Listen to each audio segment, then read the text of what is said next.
Welcome to join CGTN's live in Lhasa. I'm Li Jingjing. You've already seen us preparing for this live stream for a while, right? Well, this is officially beginning. Sitting on this couch are all the backpackers for the trip Into Tibet 2020. Over the past 20 days, we've been traveling every part of Tibet, and there were so many things happened during this trip. Exactly. Fun stories, awkward stories, touching stories, stories of us suffering. So today, what we're gonna do is we're gonna share with you the Tibetan cultures we've learned, the Tibetan people we've met, the unique stories of each team of this trip. But before we start sharing our stories, I'm gonna let everyone introduce themselves. So this gentleman sitting right next to me are my teammate. We are the same team. I'm gonna let him introduce himself, our team, and our route, and then everyone gonna introduce themselves clockwise. So. That's right. So I am indeed. I've been living in China for 12 years, and this is my second time here in Tibet. And we were on the west route going towards Qomolangma. The exact order I might need your help on, though, in terms of which it was. I know we went to Nachu and all these places, but it's a blur. Well, he keeps blaming the low oxygen, but I think it's probably the aging problem. It so is. Can't remember everything. It's a little bit of both. We're starting like that, man. We just began, okay? We're traveling through Lhasa, Shigatse. We went to base camp of Mount Qomolangma, and then the third largest glacier, the Puragangre in Tibetan. Yeah, that's right. Glacier. So, okay, that's our team. We're gonna share with you some stories later. And this team? I'm Oscar, Marco. and we are the yellow team's Big Beard Brothers. We're brothers. Yeah. That's right. Marco, We've been where did we doing go? that throughout the trip, though. Throughout the trip. Yeah. I don't know how big it actually got, but you know, it's We haven't trimmed though. Well, I've trimmed. You've trimmed. Only okay. the neck. Only the neck. All right. Okay. Kept the rest. Okay. So where did we travel, Marco? Okay. So basically, we're in the middle, like the yellow line. We traveled. We go to a lot of places in Lhasa area.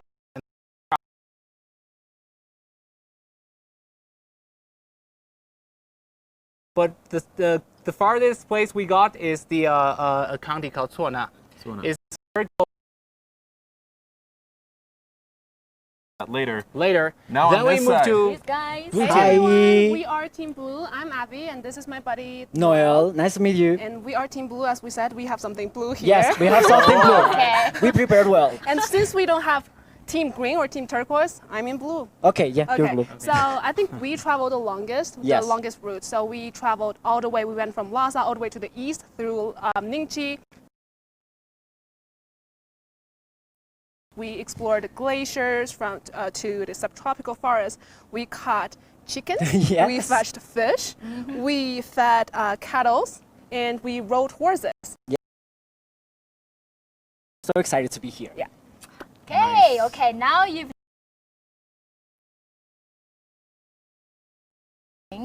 these are all the gifts we get from the trip, and each gift related to a story of us. So what we're gonna do is, you probably already seen there were some notes, 9 notes. What we're gonna do is, there's a dice. We're gonna roll the dice, and based on the numbers we get, we will choose one of the notes, and then whoever got chosen, there's some keywords on the notes. Whoever got chosen, he will be the first one to tell the story, and whoever tells the story, gonna choose the next one to be the telling the story. roll the Okay. dice. Yeah. Okay. Shall I be the first one to Yeah, roll the go dice? ahead. Yeah, go ahead. Let's go Okay. ahead. Yeah. This is not gambling. This is a kid-friendly thing.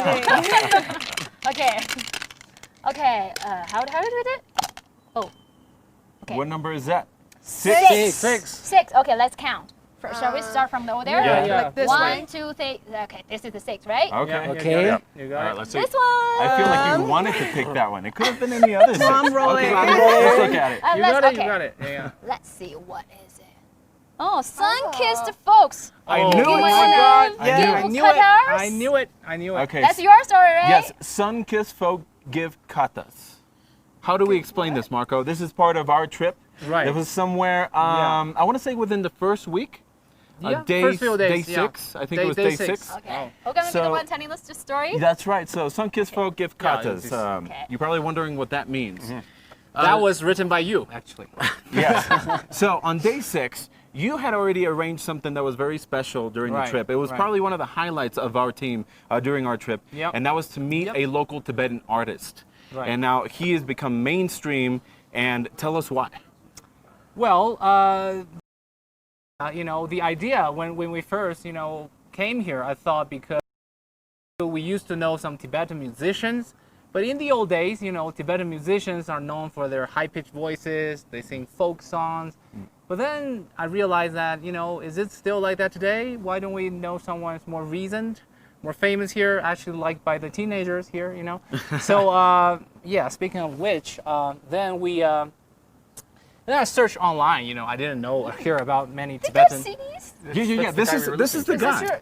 Your gift? So, and his name. That is the guy, that is the gift. His name is Dan Adi. That is, so you can get a close shot on that. So he's one of the popular ones here. In the morning, we just saw a poster of him in the Bakwa Street. Exactly. Near the Jokang Temple area, though. And in fact, on day 2, we went to have some yogurt ice cream, and they were playing his song. They were playing his songs, in the yogurt shop. So we thought that's quite an incident. So then we get in touch with him. We got in touch with him. I just sent him a message, say, because so there's a little setup here because we used to be some musicians. not so successful, unprofessional, amateur, yes. Frustrated. So I play the drums. I play a little and guitar. you play guitar. Yeah. So I thought, why don't we play something with him together? So yeah, that's the idea. So Super exciting. Actually, it was very humbling. Or I was so surprised that he was so humble to say yes, invite us, and let us play some of his songs. He got at his many studio. followers here. Yeah. He got many followers because we met other Tibetan guests here, right? And we spoke about him, and they said, "Oh, I know him. He's the handsome one, who can sing." Yeah. So he got some popularity in Tibet, in the Tibetan language speaking area. So, but then I got in touch with him. Then we say, "Can we do a song together?" And he said, "Okay." He said, "Fine." So we can play a song together because I just got this hit song called "If I Meet You in Lhasa." If I Meet You in Lhasa. If I and Meet that's You the in one that was Lhasa. playing in that ice cream shop. Yeah. That's the song that we were listening to in the yogurt shop. Yeah. Right. And I said to him, he said to me, "Let's play this song together." Wow. I say, "All right. Yeah. Do you have an instrument? Do you have anything?" He said, "Okay, I can sort it out." So he invited a couple of very talented Tibetan musicians. Not only him, he's a very good singer though. Yeah. He's a very good singer, but he also invited a guy who plays a very traditional Tibetan instrument. I'm sure you must have seen it throughout the trip because in every Tibetan household they have an instrument hanging on the wall. Can you recall that? We saw the kids playing it in school. You saw kids playing in school. Yeah. Oh, okay, all right. So that is called Jianian. Okay. Yeah. So he invited Jianian player and also a hand drum player. Right.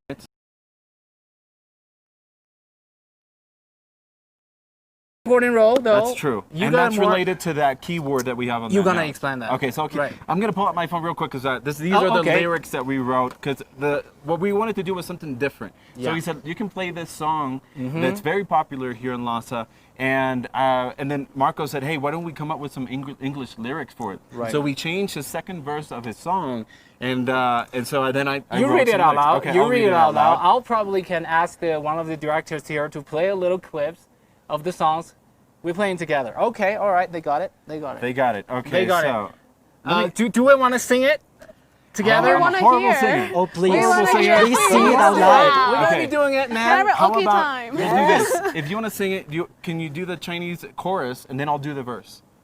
I do the Chinese chorus. Yeah, because the chorus is obviously, we never changed that. So I obviously didn't memorize the okay, chorus. But okay. if you do the chorus, which I have right here. No, I can sing with you. Guys, Okay. do remember, Yeah. each of us only got 10 minutes to tell a Oh, story. that's right. Oh, right, yeah, He's yeah. over there burning the Tibetan incense, counting the time. Wow, So when okay. it's fully burned, Yeah, then your time is up. Okay. Okay. So instead of singing, let me just read the lyrics real quick, and then that way we can summarize this. So, Yeah, okay. when I was writing this, I was trying to relate it to some of the few days we had already spent in Lhasa. So it goes in saying, walk into a famous tea house, which we did 2 days prior. I can do that. Walk into To the a famous tea house and have a cup of sweet tea. As strangers meet, they greet with a smile. The holy land of Tibet, where heaven feels within reach. And sun-kissed folks get katas to welcome people like me. So sun-kissed yeah. folk get katas. Katas are basically the white scarves that we were given as soon as we arrived. So it's like a welcoming sign here in Tibet. Right. And we collected like 3 of them throughout our whole journey. You only got 3? Yeah, They must got more. We got 5. seven. 7? Why do you got 7? Sorry. They got more. Anyway, That's fair. 2 all right, minutes left. 2 minutes left. 2 minutes minutes left. left. So yeah, big shout out to this great singer. You Adi, know, yeah. he's very humble. He sings very good songs, and that is first CD. Yeah. But that doesn't all have the song in it. Another- But that got some really good Tibetan song in it. Excellent, It's excellent. excellent. So I'm mean, not kidding. It touched me when they played their other songs, and I almost wanted to Steven tear up. said it to me privately, though. You know, when we played the song together, brought Te- tear te- to his eye. Yeah, Steven is our team leader, so Steven, big shout out to Steven as well. right over there. Okay. All right. Anyway. Okay. yes. All right. Okay. Time is up. Time is Okay, up. Enough so of you our guys gonna be stories. the, That was really the cool. one Roll the choosing, choosing the next one.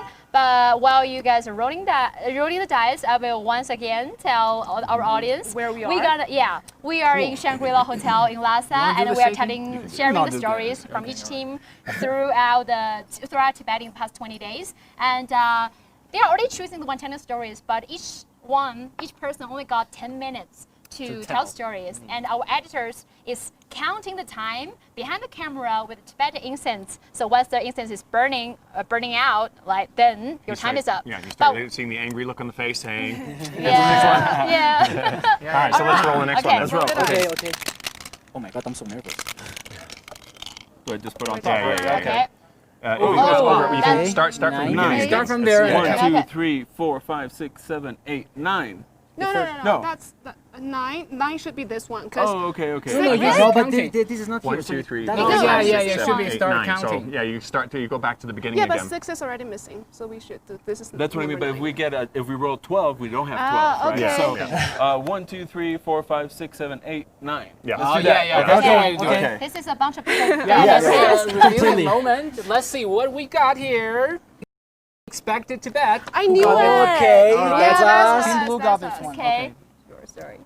Unexpected Tibet. So during our trip, we found Tibet is totally different from what we expected. Well, not totally, but there are a lot of unexpectations through our discovering Tibet.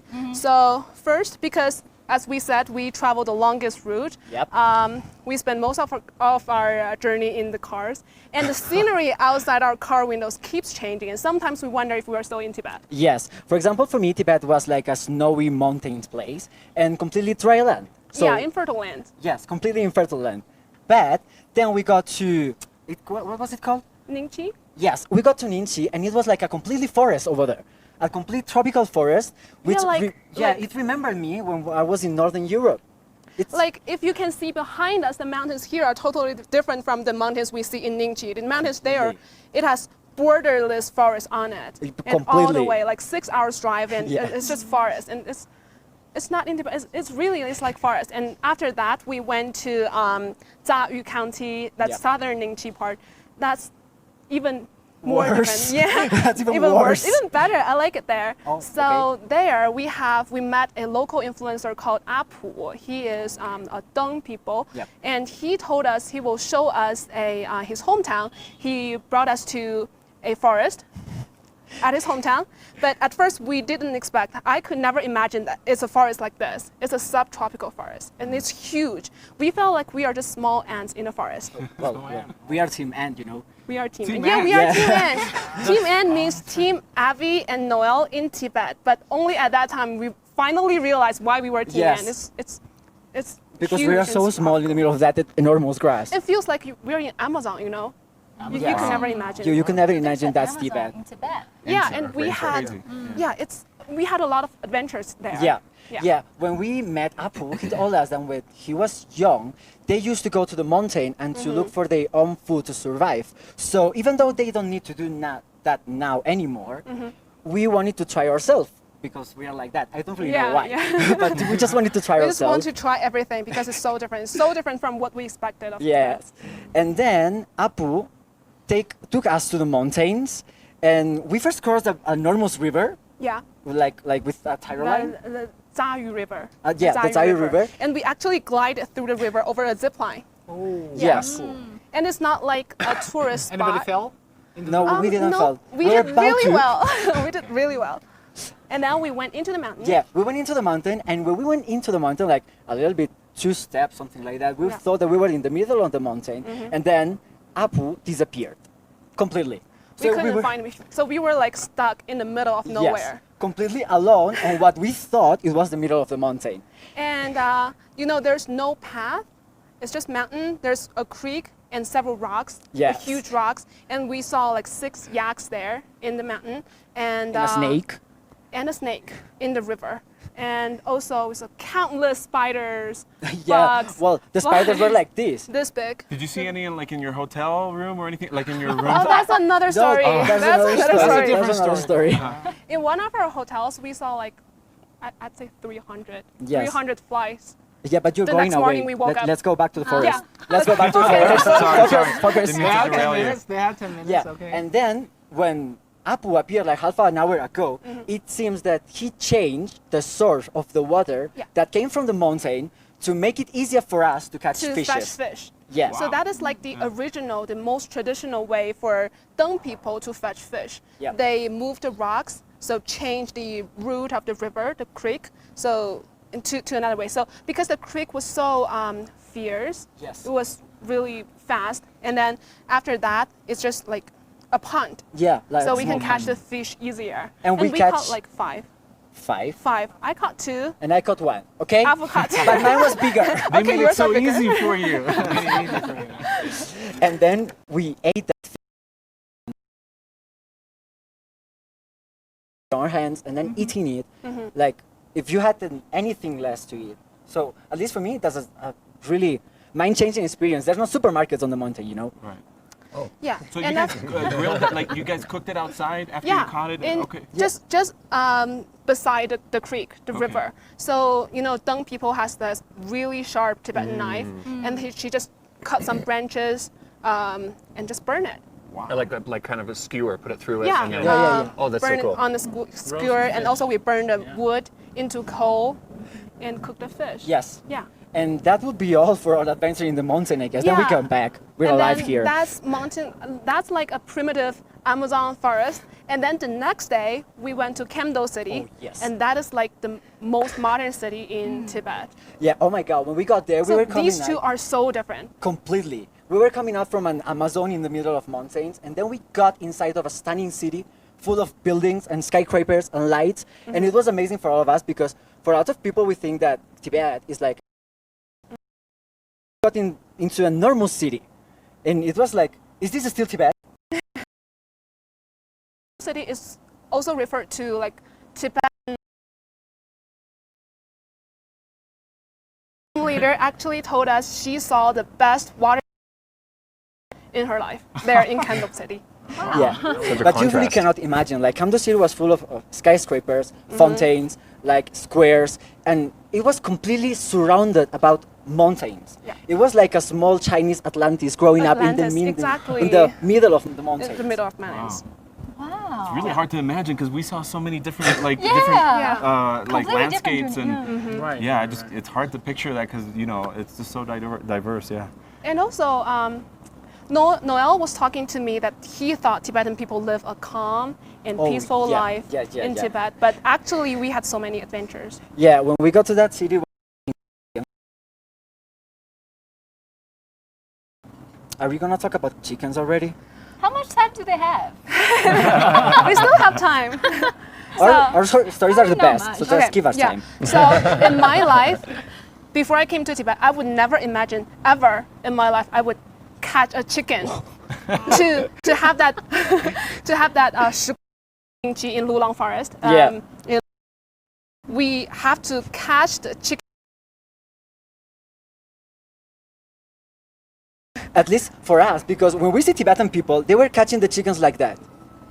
And then just go, so they and then really, just go they the really chicken. do Yeah, it move, yeah. calm and peacefully like this way. Chicken in the backyard of the restaurant. And it's Tibetan chicken, so it's And the different. chicken outran you because they are like a high Oh, there altitude. are a lot of Oh. in the yard, so Yeah. they just hide. Well, Were you I just think we gonna- have a we video. have a video. We Yes. actually have a video. I think they.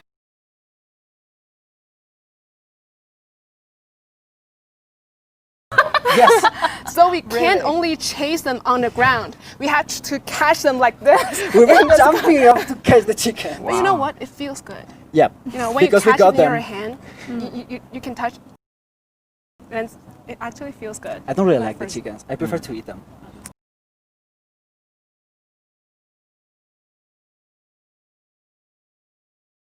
Your food. Oh.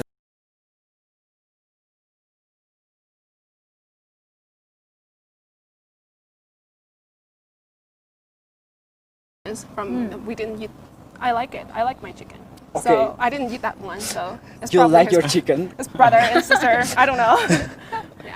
All right. Nice. Yes. Wow.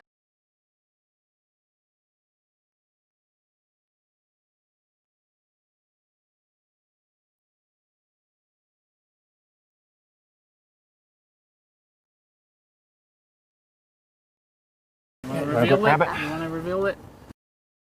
Tibetan looks. Tibetan That's look. Okay. They're saving the best for us.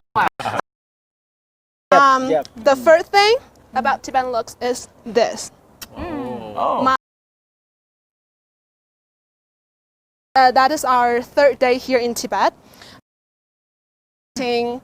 Shorten Festival at Yungbulakang, and actually we contacted a local influencer called Puchi, and she gave it to us. I was She's so nice. yeah, I appreciate it so much because you know our plans got changed so much, multiple times. We were supposed to cover Tibetan opera at first, and then the plan got changed, it got canceled, and then I had to contact Puchi just the night earlier, invited her to join us to have a picnic to do Linka Yeah. at Yungbulakang, the summer palace in Lhasa. And I also asked her that if she could bring me an extra like Tibetan clothes for me, just for me to put on the show. And she brought this. Which is I put it on, and it fits me so well. I like it. And she decided to give this to me. Gave it to you. Yes. Yeah. You For don't free. ask for that. And I didn't ask for that. And actually, that is the first day we met. And also, yeah.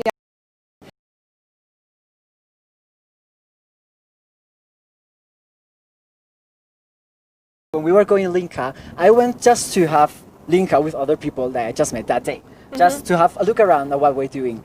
And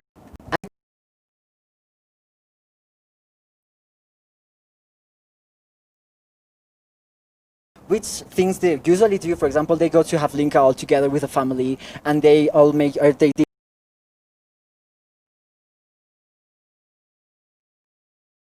go away, right?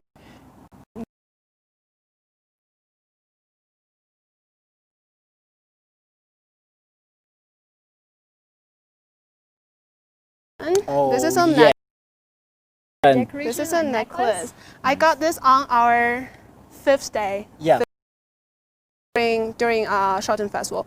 We actually learned to paint Thangka Yeah. with two of the two Thangka masters, the best Thangka artists here in Tibet. yeah. And I have to say that this has a little bit story. Yeah. Because I was with a really traditional master learning Thangka. turquoise stone. Yeah, this is turquoise stone. And I was like so peacefully drawing my Thangka. Yeah, and first a little bit introduction. So we have two teachers. Each yeah. of us have one, and I was learning Thangka with Zheng Zhiyi, reborn. She is not Tibetan girl. She is a Han girl, and she just loves Thangka. So she decided to come to Tibet to learn Thangka painting here, and she has stayed here for 6 years. Yes. So she is painting Thangka in a quite modern way, so not the most traditional way. And he was learning Thangka with Danzeng Pingzuo. 单真品座. Yeah, that is That the name's so national hard. level inheritor of Thangka. Yes. So he is the authentic way. Okay, because I'm important, you know. What is the story of this one? Yeah, the story of this one is that I was with Tanzhen Pingsuo carefully, so peacefully. So and elegant. So elegant. And then I heard beside of me that she was mashing stones with all his strong. So Zhiyi brought this to me because Yeah. you know the paint of the this mineral content, Yeah. the turquoise stone. The blue color from of Yes, Thangka the actually turquoise. comes. So they So- extracted it. Okay. Natural painting. Yeah. Yeah. He has a lot of paint ready, and I had a lot of stones and a hammer. The ingredients Yeah. yourself. Yes. So we were live streaming that day, and I was like smashing the stone into small pieces, and then after that I'll have Yeah. powder, and then add some glue Yeah. and water, Water. and also a lot of magical Tibetan ingredients. That we cannot remember. Yeah, You're so completely to- destroying your meditative state. Completely. he was like, "What are you doing?" So that is the story of this. And we have to say that the mural and painting has some good things to Thangka. For example, that's the main reason, because that's the main reason, how to say that? What's with my English?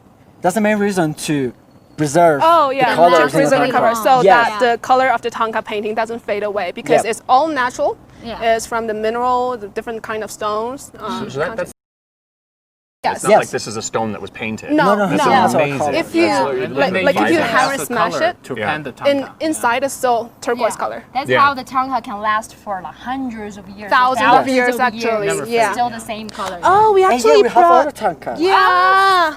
This is Speaking our of, masterpieces. Hiding all your things. How do you masterpiece? Oh, this. Oh, these this are is the mine- paintings mine is- you guys draw. Yeah. I have my signature here. All right. Anywhere? What are these? Yeah. What are This these? is a white conch shell. Yeah. This is one of the.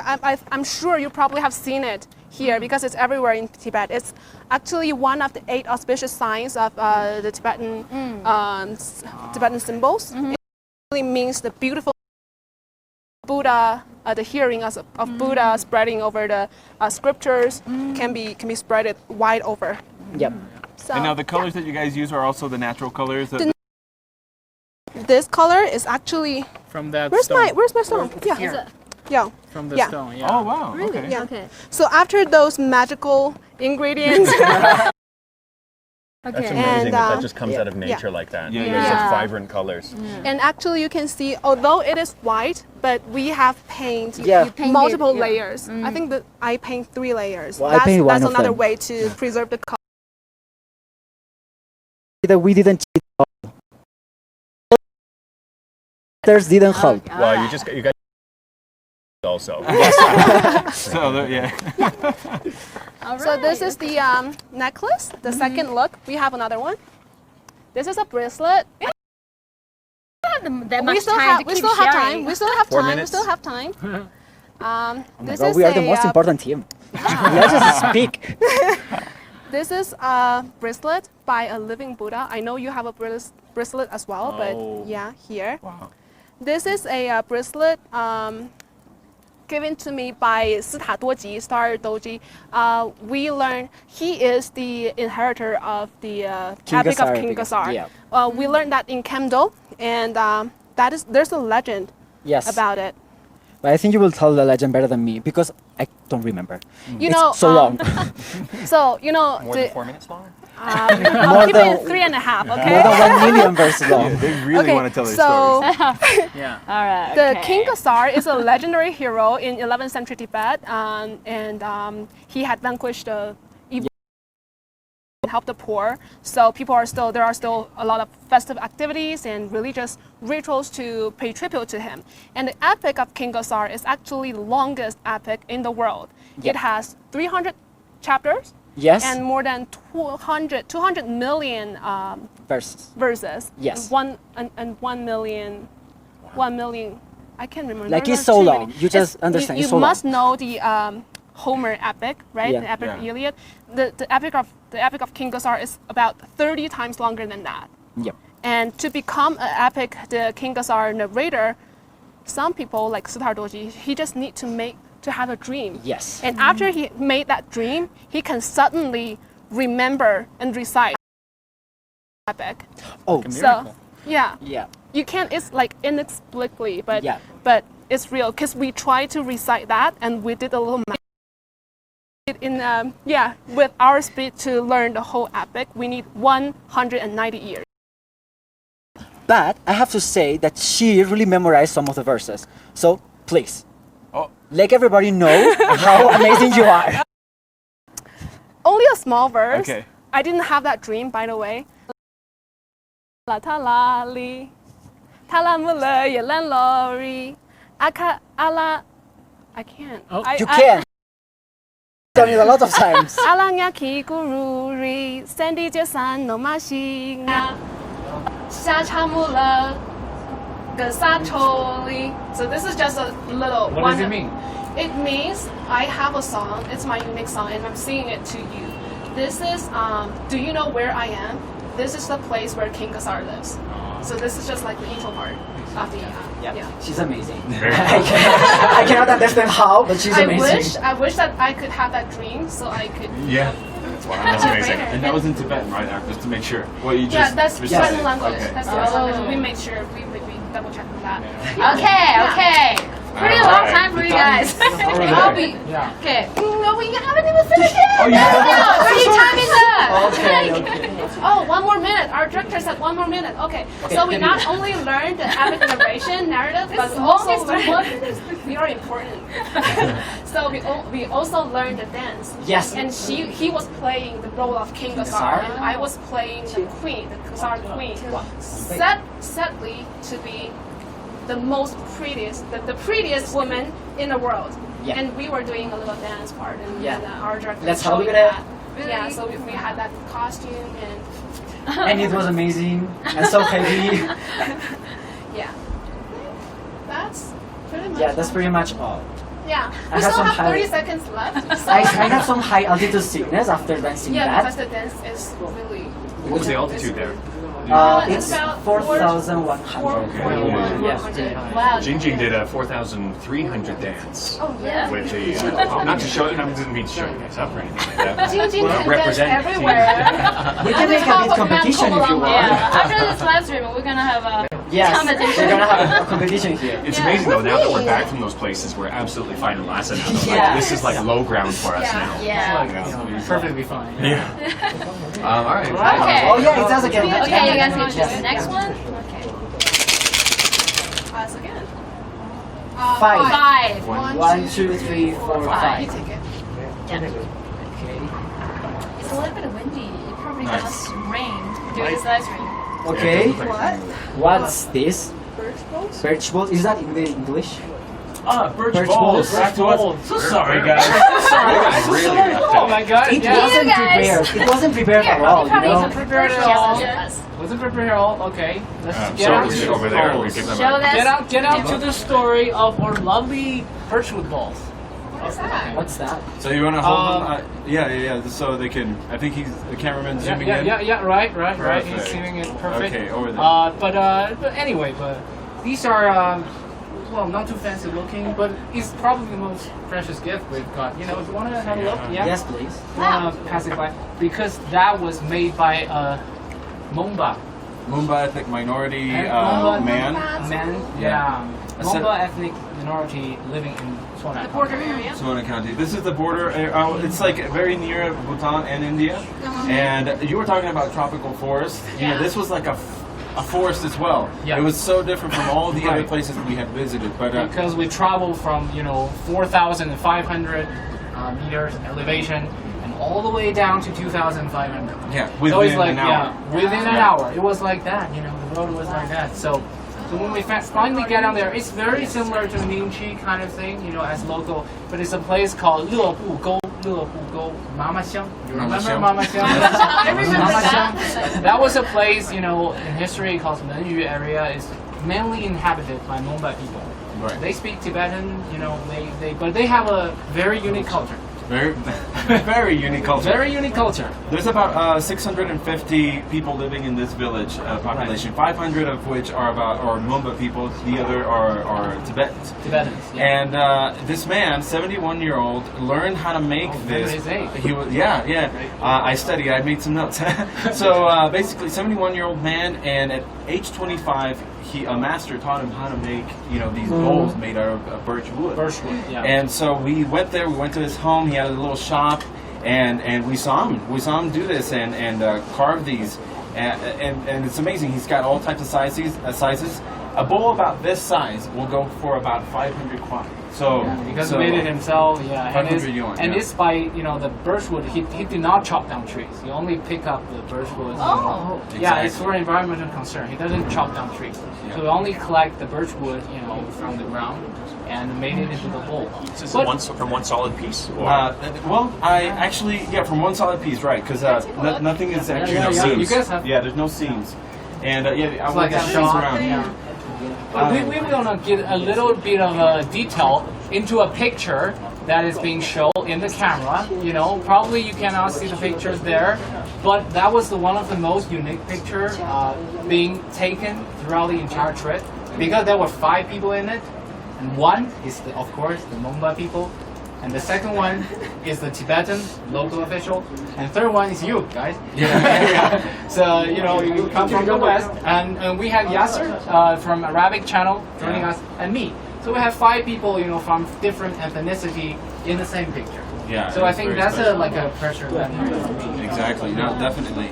Now this man, going back to this man, and not only was he does he dedicate They're liking the himself- bowl. They Yeah, want to I know. take them away. Of course, we're not getting it back. Thank you. Are these There were- are numbers. Yeah. Because he made like certain number. That's his size, like different size. Yeah. No wonder they're the same number. So that's not his only job. He also helps Right. the community patrol the area because they're so close to Bhutan and India. Right. And so that's another way that the government also is trying to encourage people to not only go to move there, but also they're trying to create the village to make it a tourist destination. Tourist spot and also repopulate the area, so it's more people going there as well. And so one of the functions that a lot of the local people there do is just help the community just keep on watchful eye for anything that crosses the border. So it's quite interesting. One other fact that I would really love to tell about Moinba people, it's in this village. If you notice when you travel there, a lot of homes have a particular artifact that hangs from the roof. So I'm going. Wanna go there? I'm You're going going there? Okay. It's Alright. very interesting because it's a cultural thing, very particular to Moinba people that we learn there, and it's a male genitalia hanging from the roof. And at this man's house, it was a large piece of wood that was hanging from the roof, and we were asking like, "What is that?" You have to see it yourself, man. Yeah, you have to see it you gotta yourself. see for yourself. At the hotel where we stayed, they also had another one, Yeah, but it was it's more like a more picture. artistic, Yeah, it was more like a artistic. drawing, Yeah. and it was male genitalia. And So the government is paying, efforts to keep preserving these kinds of things. Yeah, because Yeah. and this is the reason why that's so important to them. So that they, as we were told, Right. they place those during weddings or Tibetan New Year, and it helps to repel bad spirits and attract good spirits. So it's a spiritual meaning there. So so that's why it's so important. That's why I wanted to mention it because it's just something very unique from Yeah, the Moinba unique to people. I their had never culture. seen anything like Yeah, that. yeah, it's a different ethnicity. Yeah, there's other places that they have these festivals also. Related. Right, I think right. it was in Japan or something like that. They have like fertility festivals or something. Exactly. Like that. Oh, And It's an that's Asian tradition, so Yeah, we right, kind of yeah. preserve. So speaking of which, we have a couple things here as well. So we're gonna might want to get in a bit of that. Yeah. So so Shimon just said Puchir, how good a girl a Puchir is. So that was also given by Puchir. It's called a prayer. Not sure if I did it right. Should be Clockwise. clockwise. Yeah, exactly. Yeah. Exactly. That's the right way to do Clockwise, it. yes. So the I think Puchir also that's give not us right. that. That is a way of for Tibetan It is people right. to pray. Pray. Yeah. That's also given by Puchir as well. So there's a lot of a crossover with their culture, with the Tibetan culture and their own culture, like because this is a. No. This is given by another girl, not a Moinba. oh, okay, so it's not. Yeah. Okay. That's given by a Tibetan Clockwise. girl. Yeah, clockwise. So apart They from can the do it birchwood perfectly bowls, fine, we're yeah. making references to a couple other items that we received. Right. Yeah. And this is, I don't know if you can have a little zoom in on that. This is a wood carving made on the site hold it with still. with a CGTN on it. Yeah, You thank wanna? And we actually got a stamp on Steven's face. You know, I saw that video. The user. on CGTN. So hold it still. Yeah, hold it still. You right. You so wanna they you can- wanna have a look. That was from Nemo County. Nemo County is famous for 3 special feasts. So probably some of you guys have traveled to the Nemo County for Tibetan incense making, Tibetan paper making, making. and Tibetan wood carving. So we asked the master to carve out the CGTN. So he finished this in less than half an hour. Oh, that's nice. Yeah, we got that. We got Very that. You know, talented and skilled right? Very people. talented and Very skilled talented. people. Yeah. And then last but yeah, we got 2 more items. What is Oh, that? we know. Yes, yeah. Yeah. That we know one, that. that one's from someone who's famous, who got 400 million followers online. 400 million followers online from different platforms though. But you know, each of them have like 1 million, over 1 million followers. Right. There's a very, very lovely girl called Lam. Lam is so nice. You know, she's so nice. Is this for the sheep? Yeah, that her is like, menus like a too. clean shot. You know, Oh. she made a video of so what you use that, you put a stone here. You put a stone here and you just spin it and throw it out like a clean shot, right? But the video of her swinging that, I can swing that all day long, but the Without hitting the video sheep. of her swinging that got like, oh my God, like over 20,000 like Clicks? Views Likes? and No. plays? No, 20 million views. 20 million Something views, like that. yeah. You know, so that was her best clickers. You know, but she's just an ordinary girl. You know, she's just an ordinary girl living in Shannan City, Chongjie. You know, I'm sure Shimon met her before. They spent a Met lovely her before, afternoon. and they Yeah. stole our topic. They They stole her your topic. So that was ours. Yes, Oh, so that's the user supposed to of be mom. our gift. Okay. Okay. Thank you so much. by Thank the you way. so Thank much. you. but- You're rivalry's most going welcome. strong. Yeah, You did a costume. really This great is when job. the We saw competitive- the live streaming. Thank it was you very really, much. Thank you. really But interesting. that thing is that, you know, for the nomad people Yeah. to Yeah. throw like stones at the sheep. So, you Yeah. know. Yeah. But They she also made that sometimes put herself. manure in it. Yeah. I don't know if she told you that. Manure, like, Give it a smell. Give it a smell. No, sometimes because if Give it a they're saying go. if they're trying to aim directly at them, they want to use something lighter, so they'll use like horse manure or something like that. And they'll throw it in there too. Oh, so they don't use roast, stones. roast. They do Probably use will they do hurt use the sheep. sometimes, but yeah. Right. And Yeah, last but not least, Oscar, do you want to get into a little bit of that? Yes, this was in. I'm trying to remember the name of the place. No, not yet. That was a lake. Somewhere near Shannan nearby, City, in the Shannan City in the Yeah. outskirts. Gongga County. And we visited a community of women who basically stitch all this together. This is actual wool, and we went to one shop where there were 25 women work at, and basically they work about 6 hours a day, and they create these. They design these on their own, and we saw them working on this wool machine, and they were weaving these aprons. So this is basically an apron. Oh, I haven't opened it yet. Yeah, let me open it here It's for you. flowers. Just show that. So pretty. It's actually it's very, very pretty. It's for girls who are aged 15. 15. Right, So yeah. so it's basically like 15? a 15. So it's like a coming of age symbol for women in Yeah, Tibet, yeah, and yeah. especially for the women in that community. Kindly remind our 2 guys, we minutes have left. 1 minute left. 1 minute left. Oh, yeah, Thank yeah, you. So We can yeah, wrap it up. Yeah, wrapping no this up. problem. Yeah. It's so this is also a Okay. tradition. This is an apron. So are you guys gonna like where? cook? We have wear this and cook Well, for your wives? I can't. No. The size doesn't fit. The size doesn't fit. No, you're not Can going I to do it. ha- Of course, you can look Yeah, at So it. yeah. I heard that Tibetan people who have this is like they're married, right? Yeah. Try it out. Try it out. You can, you know. It is a she's symbol of trying coming it of out. age, Called? so that women are ready to get married as well. So Right, it is right. also a symbol of that too. Symbol Yeah. of that, So yeah. pretty. Are you? This is No, a I'm practice. not. I'm just trying Yeah. You're it out. taking the wood ball, you're taking the prayer wheels, and you're Sending the taking the singles apron. out. Sending Thank you so much. Yeah, so this is like a Friend, you 1500-year-old decided yourself. tradition of making 1500. 1500-year-old Wow. tradition of making these aprons. So yeah, just a very special item. Very nice color, vibrant Yeah. color. Very All right. nice I guess, gifts. Very nice okay. story. All right, yeah. Let's. I think we the might wind have is a some bit rain soon. strong, yeah. Yeah, we're gonna be telling stories in the rain. I'm Yeah. getting the god of rain wants We you have guys to five tell left. your stories. Only 5 left. Ask for some. You ask for pray some- first. You pray first. Then Here I you go. go. You know. You go. All right. Okay. All right. How Let's about see. that? 7. 1, 2, 2, 4, 3, 5, 6. What? Go for sir. Yeah, You that- read it? Wait, that Yeah, it's that one, it's that one. Yeah. This one. Yeah. Yes. Okay. You want to read it out? Responsibility. Responsibility. Oh, finally. The prayer wheel is Oh working. my The God. prayer wheel is Yes. working. Well, maybe I'll start the story off and then you finish it off because you spoke to some of the what would be the equivalent of park rangers in the Yeah. West. So for responsibility, we went to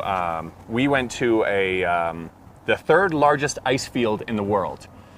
And that was the Chinese name or the 普若冈日冰川 or in Tibetan 普若冈日. yeah, Purgani. So it's a direct phonetic translation. And it used to be 422 square kilometers, which is pretty big. But in the last 10 years, it's been reduced down to 380 square kilometers. So it's really reducing at a rapid rate. So they closed it off for tourism. There's no more tourism going there. And they have park rangers there that do a number of things that are responsible for taking care of the ice field, making sure there's no litter. They also are taking care of the antelopes also. Yeah, wildlife. Yeah, within the park. It was quite an adventure. When we got there, we ended up landing on soft ground, so 2 of our vehicles got stuck. We had another pickup truck, or first of all, it was an SUV coming to try to pick us up, then that got stuck. Then we had a police vehicle come in to pull that vehicle out. Yeah. And then we finally worked our way out. But we were a little bit worried in the beginning. We thought we were going to be stuck there for quite a while. Yeah. So we were looking for who we would eat first. Who is the lucky guy? Well, one of the officers who showed up was pretty plump, so we had our eyes on him. But luckily for him, we got pulled out. And then we continued on to the ice field. Some of us we had to cross a little bit of a river. We were tight for time by that time because apparently there's a kind of a river with water coming out from underneath the iceberg. Yeah. And at around 7 p.m., it rapidly increases in depth. So some of us took our shoes off and walked across, and it's the most cold water. Well, you could imagine it's coming out of an iceberg. So we took our shoes off, walked across so we could actually put our hands on it and feel the... You took your shoes off? Yes. In the water? Yeah, walked through the water. Wow. Absolutely freezing. You could reshape your toes afterwards. Like you could change, it was so frozen, you could change the shape of your toes. But why would you do that? Like, why would you? To put my hands on the 3rd largest glacier in the world, just for the... Oh, did you step onto it? Well, so the glacier, it kind of like rises up like a mountain. Really so high, yeah. really thick. Because we also saw 2 glaciers on our way. One is the Lagu Glacier and one is the Midui Glacier, which is said to be one of the prettiest glacier.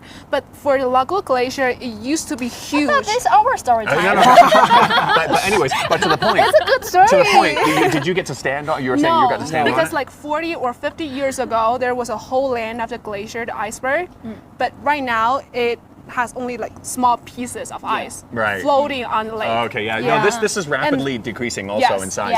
Yeah. We had to walk quite a distance down from the parking lot. And one of the local guys had said that the ice extended all the way up to the parking lot. And when you're standing there, you really understand when you're looking at how much has disappeared. It's like, wow, this is really a serious problem. Yeah. But the 2 guys who were the park rangers, an amazing job. You had an interview with them, so maybe you can talk a little bit about what they said. Yeah. So basically, like the glacier was like vast, and the park ranger's job not just to take care of the glacier, they have to take care of the like even larger ground, like no man's land around the glacier. They had to take care of the like wild animals. There were so many wild animals like snow leopards, antelopes, bears, wild donkeys. All very precious. We saw so many antelopes on the way though. Yeah. So all the animals we saw is like snakes, spiders, Reptiles. Oh, very dangerous, life-threatening. so dangerous. Reptiles. Okay. Yeah. So their job, part of their job, they have to like roaming around the entire area every day, driving to make sure there's no trespassers like or whoever is passing this area illegally. They will damage the glacier. They will because that place, because to protect this glacier, Chinese government closed it to tourists since 2018, June the 1st, 2018. So they had to make sure no one is trespassing. And part of the job is to check the corpse of wild animals. They have to examine what's the reason of their death. Are they dead of natural reasons, or are they died of contagious disease? Because they had to make sure if they have some disease, they have to put it in records, because there are so many herdsmen with their animals. They don't want to they get their animals infected. That makes so sense. they put it on records every day. And if they're seeing if they're seeing a dead antelope, they have to bury them. I said, with the antlers. yeah. I thought, why? Because wild animal dead in the wild, you can just leave it alone. So no, because we don't want any human to see this dead antelope and cut their horns out. Because even it's dead, if someone sell them, they will be like Encouraging the purchasing. market. Yeah, they're encouraging the market. They have to make sure no one is buying. Even the dead ones, they have to like bury them. Yeah. So like we got stuck with our cars, right? It's so dangerous. We kind of like worried a bit. We probably wouldn't get out within that day. But that guy, he told me there's one time he was driving and patrolling the area by himself, and he got stuck in the frozen like mud as well. And he stuck there for 4 days and 4 nights all by himself because it's a no man's land. If you're tracked by him yourself, there's no one will save you, and there's no signal. Like my phone has no signal at all. He couldn't contact anybody. Basically, after 4 days and 4 nights, he dug himself out. So that's how dangerous the work is, and that's their like daily life, and their living conditions wasn't good. Of course, there's no signals. I think you guys traveled to the highest point, highest elevation throughout the entire trip. So the glacier is about above 6,000. Yeah, the whole height of the glacier is 6,600. But we couldn't step on the top of glacier. Of course, it's so tall. So we were in 5'8". These guys Yeah. are tough people. Yeah. Yeah. In a We're nutshell, tough. yeah. These Yeah. guys are tough. It was people, actually walking back to the parking lot was really difficult. You know? Like Yeah. you really, because it's a big slope that goes back up, and at that height, it really is quite difficult. Yeah, I have so much respect for those guys because that guy has been working there for one is work for 4 years, another one even longer, and I asked him why you want to choose such a job. You're trapped yourself in a no man's land, facing dangers all the time. They're probably gonna be attacked by bears and like wolves or the wild yaks. Which you remember the one? There's a fear. Wild yaks are very different from the livestock, like yaks. They're gonna attack people. Oh, And- when we were going there was Yeah. one staring us down. yeah, He that's a was- huge one. He had So a look on his creepy. face like, "What are you guys doing here?" Yeah, And he didn't move. No he was trespassing. Just, yeah, they can leave the car for sure. And some local drivers told us sometimes, like in Chinese, there's a phrase called cow's temper, 牛脾气. It means shows how stubborn someone is. And when we see the yak, you understand why how stubborn they are. Because one of local drivers told us one time they met a wild yak in the wild, and the yak just standing in the road looking at the car for 2 hours. No, it was more than that. It was the whole day. It Yeah. was like over 6 hours. Yeah, Like, even 6 hours. So the guy couldn't pass the road. They have to cancel their schedule that day because they're not there to challenge the yak. So this man faces, he has all these dangers that he faces, the yak. So what did he say about why he continues to work in this condition? It just feels like it's Someone gotta do the job, man. An important job. Someone gotta protecting do the the animals, protecting the environment. It's just someone had to do it. It's meaningful. So he's willing to sacrifice his own whatever. They like- really did seem like they really cared about their job. Like they really. And it's something inherited, right? It's passed on generation to generation, right? This is Yeah. something that they know and they want to continue to do. Yeah. Is that correct? Okay. Yeah. Yeah. So that's the story. It's really touched us. Luckily, we didn't eat anyone. We didn't eat anyone. Yeah, it was. Really to see you guys. Nice. guys Avoiding travel to cannibalism. But big thanks to those guys because they travel to one of the most dangerous, Yeah, most it's high a little bit altitude, windy now. It's poor condition places throughout their trip. It is, yeah. There's no phone signal. There was no China Mobile, no China Right. Unicom. Yeah. No internet, Wi-Fi, Nothing. So Nothing. it's not even like they can Yeah. pass their time with. Yeah. It's a no man's land. With Yeah. Douyin or anything like that. And the temperature changes basically just right now. You see like how windy things are falling down now. Over there, Well, any when we minute. first arrived, it was snowing. Yeah. We had some snow, and it was freezing. And then we stopped to have some lunch, and then within like 10 minutes, it was It's sunny. roasting again. Yeah. It was Yeah. Roasting. Yeah, so that's Yeah. it perfectly Alright, shows so, how you get on to We're getting the Okay. signal that we've gone We over, have and to move on. we got a bit too excited because we waited for a very long time for our That's turn. fine. That's fine. We have 4 stories left. Five. 1, 2, 3, 4, 4, 5. 5. That one, okay. See who's the lucky one. Okay. Tibetan love. Ooh, That's us again. Look at the camera. Oh, Do you want to show that to the Yeah, camera? please. Tibetan Could you please love. help I can us? have it, guys. Here, I'll help you with that. Oh. Here. By the way, that's tea. That's tea brick. That's Oh tea yeah, brick. that's another tea gift break. we got. Yeah. Can I have So that? Tibetan heavy. love.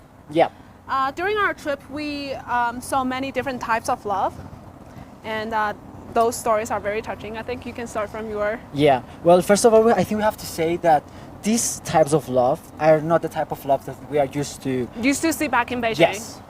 Yeah. And I will first tell the most touching story for me. When we were next to Laku Glacier, Oh, the one we just talked. yeah, Yeah, the the one Laku Glacier. you just Yeah. saw, we went to Laku village, and then we met a small girl. She's not a small girl. We met an old lady there that used to walk around in the mountain to burn leaves. And then I just asked her why did she do that things, because her legs were in the best health situation. He couldn't even walk. She was a little limped when Yeah. walking. But she told me that her husband passed away and her kids were far away in a city working. So it was just her all alone in the Yeah. mountain. And she was going to pray to burn the leaves every month at Tibetan calendar the 15th, every month. Yes. She's going to burn the leaves and also the zanba powder to the Lagu Glacier mountain to pray for her family, her loved ones. Yeah. She told me that even though she was alone, in her memories, he had a lot of people to love and a lot of people to care about. So for me, I think that's the most touching story, because she was really alone, but she was surrounded by the people she loved. I feel like even if you are gone, you are still loved and remembered. And it kind of reminds me of, the Disney movie Coco, the Mexican movie. Yeah. Like Coco, yeah. the Leave it to the death- Mexicans. death is not the end of life, forgetting is. So that guy is remembered. Remember me. Oh wow. Though I have to say goodbye, Remember me. don't let it make you cry. For even When if I'm far away, I hold you in my heart. I sing a secret song to you each night when we're apart. Yeah. Why are that's we some- singing that? I don't know. Come back, That's please enough. come back. That's enough. It's a nice Karaoke finishing time. note, Okay. Yeah. So the most touching story for me is a couple, an old couple we met in Zayu County, in southern Ningqi, the place where we saw the subtropical forest. Yeah. And we met them on Chinese Valentine's Day. So we were asking about their love story, and they've been together for 38 years. But 38. when they were looking at each other, they were like children. They were like teenagers. Although they are both of them are over 50 years old. Like I think the uncle is 56 and the aunt is 54. Yeah. Yeah, but they're just like teenagers. They're so happy, and you can tell from their face, from their eyes, that I feel like it's love from the first sight. And they shared a lot of their love experience. They told us that love never changes for them in the 38 years. And actually, they told us a little bit of tips about the young generations, for the younger generation. So they say the divorce rate is so high right now is because the young people know how to love, but they don't know how to protect love, Yeah. and how to take good care of love. Yes. And actually, when we were interviewing them, the lady was so shy. She didn't talk much, and but at the end, they usually don't celebrate Chinese Valentine's Day. But we were asking, and it's that day. So at the end of her interview, she hugged her husband, and then said, "I love I you." love you. And Yeah. that was so touching. And That was so some touching. some In Tibetan, editor. though. No, in Mandarin Mandarin. Chinese. In Oh, Mandarin okay. Chinese. And we actually have the sure you video, yeah. and our director is showing that. So it was so touching. And Yeah. actually, a girl from our team actually cried during the interview. I love it. I just love it. That's really sweet. It's like Yeah. a universal message, I think you were alluding to that right now. Like, we know how to love and stuff like that, but know how to protect it. It crosses boundaries and cultures and everything. And I think that's very Yeah. important. Right. And the husband is actually like a small kid. He actually said that if his wife is not there at home, he wouldn't want to stay at home for a second. Yeah. that he Yeah. would always leave at home Yeah. and stay outside until her wife Yeah. come back. Yeah. Wow. Wow. Wow. That's So really that's, sweet. Beautiful that's story. love for Yeah. people. Yeah, and it was something like, What? well, I need. Oh my God! Dramatic recreation. Yeah, it's a small recreation. Yeah. Yeah. And Just come back. I don't love you anymore. Focus. Thank you. Focus. Focus. Different types of love. Yeah. In fact, people in Tibet doesn't just love people.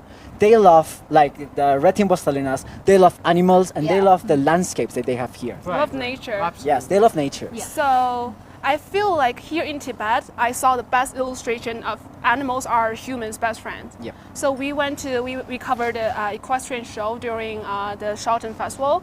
We went to the horseback riding ceremony, and there, you know, this is the annual show, so the biggest event of horseback riding competition here in Tibet. And the opening rider is a 4-year-old boy. He was so cute, and he couldn't even speak Mandarin Chinese because Yes. he was too young to go to school. You know, the kids here learn Mandarin Chinese in school, in elementary school. But he rode the bike, the horse, the bike. bike. Excuse me. The bike so would the be horse normal. so well, and he could do 4 years old. 4 years old. He was like How this big is tall. this horse? It's a pony. Okay. Yeah, Yeah. it's Yeah, Tibetan, this is the key and Thangka, this is the Tibetan horse. horse. Okay. Yeah, and he could actually do those equestrian acrobatic moves on the horseback. So it was so Amazing. yeah impressive. And also when we were watching the show on the bleachers, we met another 4 kids, and they are like 6 years old, 6 years old, 9, 12, and 16, and they all can ride horses. They learn horse riding since a very young age. And actually, you know, Tibetan people are actually nomadic people. Yeah. So their ancestors grow up on horsebacks. So I think the horseback riding skill is in their their blood, genes? in Yes. their blood, in their vein. And the 4 kids were so cute that they came to us and came to him mainly, and don't know why. explained the moves, the equestrian moves to us, and also introduced us to their coach. Yeah. And then we ended up learning a couple of moves, basic moves on the horseback riding, with the champion of that day's equestrian day's show competition. And we actually have a video. If our director can show that, me and Noel doing that. A few strange things in a horse. Oh, I have to add that even our drivers know how to ride a horse. Yeah. Everybody. Yeah, everybody. knows. It's not just people who's there. Our drivers who has nothing to do with horses, they know how to do it. And they have a very, very close relationship with their horses. Yes. Yes. Yeah. That's something we should ask our drivers. We never ask. No. Yeah. I think the relationship is better than ours. Yeah, of course. Thank Of course, you. Noel. We have 2 minutes left. Yes, in fact we have another story. Let's make it fast. People doesn't love just animals and people. They love their landscapes. For example, we interviewed a village head of what's that type?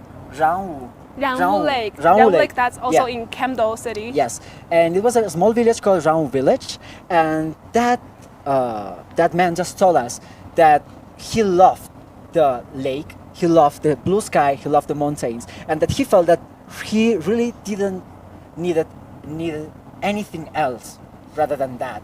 For him, the most happy moment, the happiest moment in the day, is to wake up in the morning and to listen to the birds singing.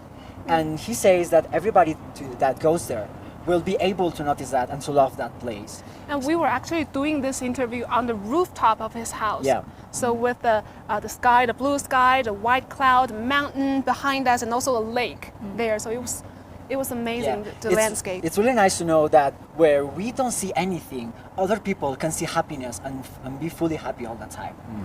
And I think mostly that's all of our stories for this. Tibetan love. Tibetan love. Just one note. Is this got anything to do with Tibetan love? The tea, Well, tea oh break? yeah, Tibetan people love tea. Okay. You know, tea bread. This is actually the world's highest tea plantation. Yes. It's in where is it? It's in Yigong County, Yigong County. in Ningxi City. So we got this Made as with a love. gift.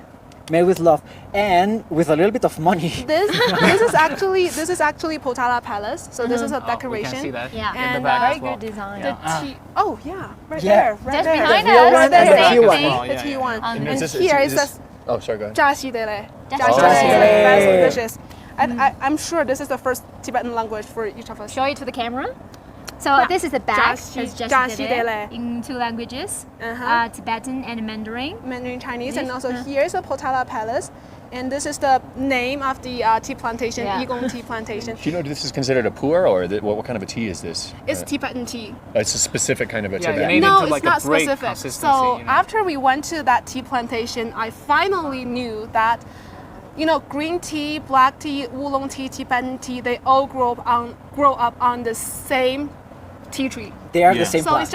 it's just different making process. Yes. Yeah, we So- went to a border tea garden. Told us the same thing. Yeah. Oh, Even okay. the sizes of the leaves. That's Right, interesting because Tibetan tea, I didn't think it was one of the official tea categories. So I wonder if it still like falls within a pu'er It or has a stronger flavor. Yeah. And Yeah. also people actually use that yak butter They tea, made it into yak suyo butter cha, tea, and yeah. sweet tea. interesting. With Oh, okay, this so that's what they're using. Yeah. All right, so okay, that's let's move on. We It's gonna have be Just between give it to us, me. you Just know. give it to me. 2-1. competition. Oh, We got okay. 3 stories left. Right. One for them, 2 for you. Oh, we're done. Yes, you're done? Yeah, your time is up. Like Okay, so the best thing We is can just, we can wrap up. Story time. By the way, can you still break that apart and make it into tea, like use it for tea and Yeah, stuff? yeah. Yes, Oh, yes, okay. yes. You have a little hammer too. You have Yeah, to yeah. smash it like here with the Very, stove. very- Okay, 5. 5. 1, 2, 3, 4, 5. I think. Wait, this one. This Cut it one. out. Yeah. 1, 2, 3, 4, 5. This This one. one. Okay. There we go. Huh. Progress. Okay, our story. So, this is another keyword, progress. It's about the herdsman that we met. Yeah, I think we can mix in a couple of other things too. So the Yeah. herdsmen that we went to go visit, I was most interested in asking them about how their lives have changed over time. And a lot of it is what you would expect. I mean, better access to healthcare and things like that. If they get sick, if they're very sick, somebody can come to their home. They have a lot of online delivery services that deliver directly to their village. It's not like the online delivery services we use. They're specific to the county. They were talking about My tea how the local government also helps them to connect them with buyers for their products. But I was also curious about how the environment changed also. So there was I guess there's a positive and negative to the increasing temperatures. Their grasslands are a little bit better than they were before. That's kind of a double-edged sword. But onto the antelope story again, the one thing I was really curious about, because quite a while ago I watched a movie on Protecting the protecting antelopes. the antelopes. What was the name of that? That was- 可可西里, That's very it. famous Chinese award-winning movie about how the locals protecting antelopes in Kokosili in Qinghai area. And I remember distinctly when watching that movie, this was, I think, before I even moved to China, just feeling stress watching that, seeing this problem with poaching and everything like that, with this animal kind of disappearing. And so when I was asking the local herdsmen about the populations, and they say absolutely they can see them coming back in amazing numbers. Yeah. That there's extremely strict controls on poaching and all of this kind of stuff. And as you mentioned too, even being as careful as if there's a one that has died, burying the whole thing to making sure that there's not a market opening up for their horns again. And a very modern family too. So the same kind of a thing. So you're talking about this person who's using this, who has many followers online. Right. So we saw this herdswoman also. She was 21. Yeah. And just really cool. Like when she's using, because you can use this as Like a whip badass also. women right? She's like, whipping. yeah, whipping it. So you also get your hand on one of these Yes, as well? yes, yeah, Okay. yeah. And so when she's whipping it, I mean, you understand why those animals are moving. I'd be scared too. Yeah, I really, but really- very traditional. But when we're asking her about her everyday life, she's using Douyin. She's made some of her own videos also and stuff like that. Yeah. Just very modern, a very modern lifestyle.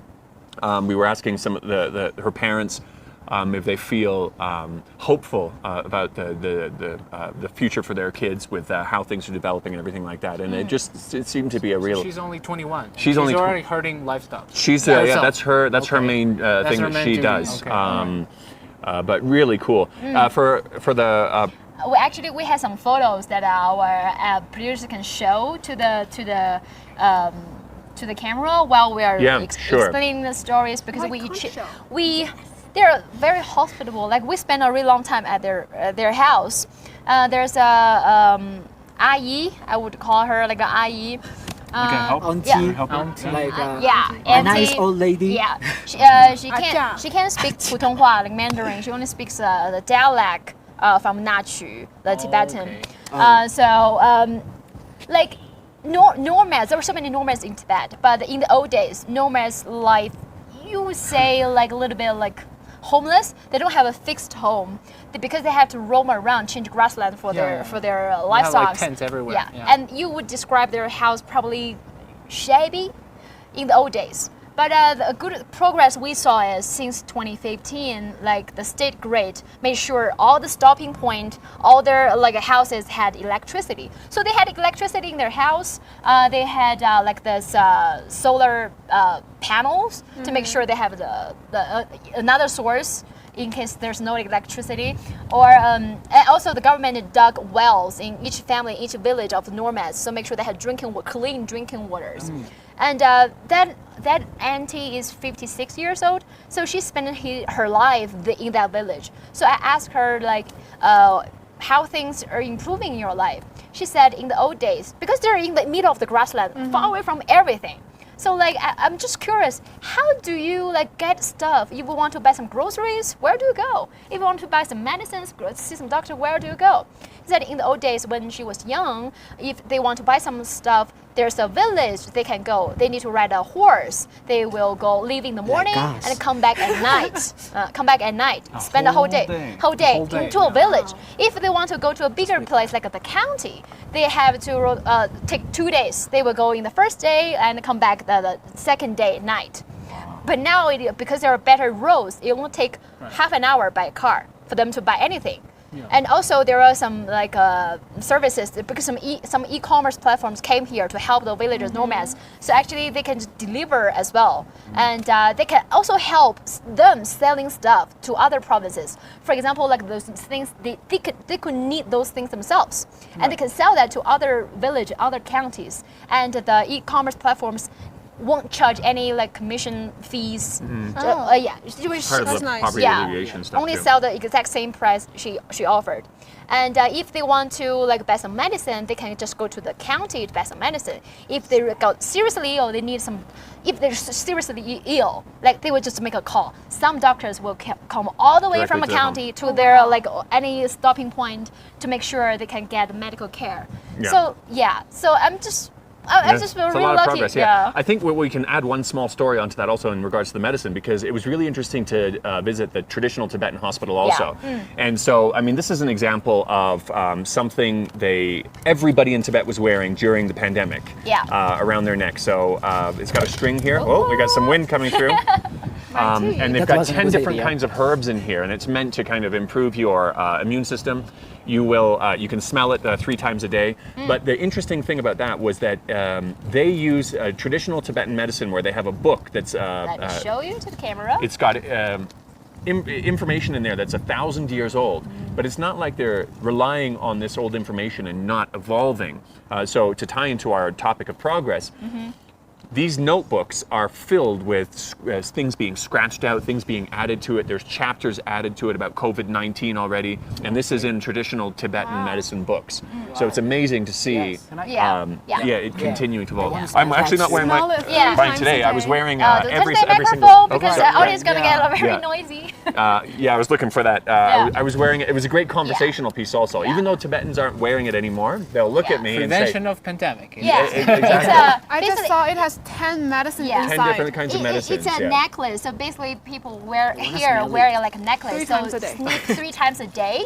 Allegedly will prevent from the COVID-19, other popular flus as well. You might have noticed also, and you can check when you're in a car again, is that a lot of people hang bigger versions of this in their car also. How does it smell? In the back. Does it smell good? Medicine. It kind of smells a little bit like tobacco, actually. Tobacco. Okay. Yeah. All right. I don't smell anything. Not very strong. There's a heavy wind coming through, so it might be a little... Because of the wind. But it was Yeah, a that's great conversational piece times. also, because when we're outside and talking to random people outside was one of the things I was hoping to do Yeah. here. They'll look at that and say, "Oh, you're wearing what? Yeah." I said, "Yeah, I'm wearing Tibetan medicine. You know, I'm part of the crew." Mingle well with You said the locals. earlier wanna smell that some of them don't wear it. Like most people, Everybody was wearing it during. Everybody was wearing so it. far, every single person I've spoken to, even like very kind of modern. You know, yesterday I went to a brew pub, which is of course I have to go to. He's a guy who studied in Peking University. He studied brewing in America, speaks perfect English. Even he was wearing one of these. When it happened, his dad said, "Don't buy one, I can make one for you." And so they were making it themselves with the 10 ingredients. Yeah. So, Right. yeah. Okay. So you guys travel to a lot of wild places, man. Like on the highland, you know, Yeah. with the because nomads we're- living in we're the wild tent. people. Living we in the did see tent. some of the guys living in the tents. It was, Yeah.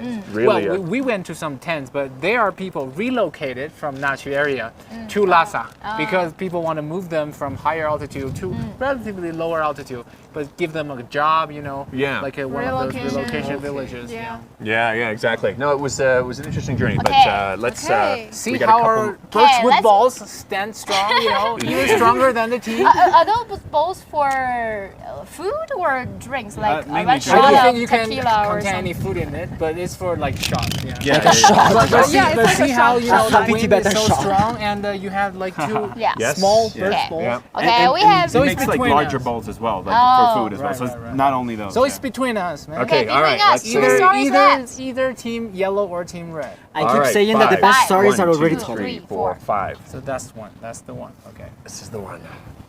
Oh, lovely bird. Holy cooking. All right. That's us. That's Oh, us, that's man. us. Okay. All right. Let's give it to us. Big beard Well, brotherhood. long story short, so you guys cook a lot of food during the way, you know. You cooked some fish. Fish. What did you cook during the trip? We didn't. We didn't cook. You didn't cook at all. You Whoa, served we by not- Oh the. no! we We don't only cooked have fish. instant Oh yeah, noodles. we cook more things. We definitely.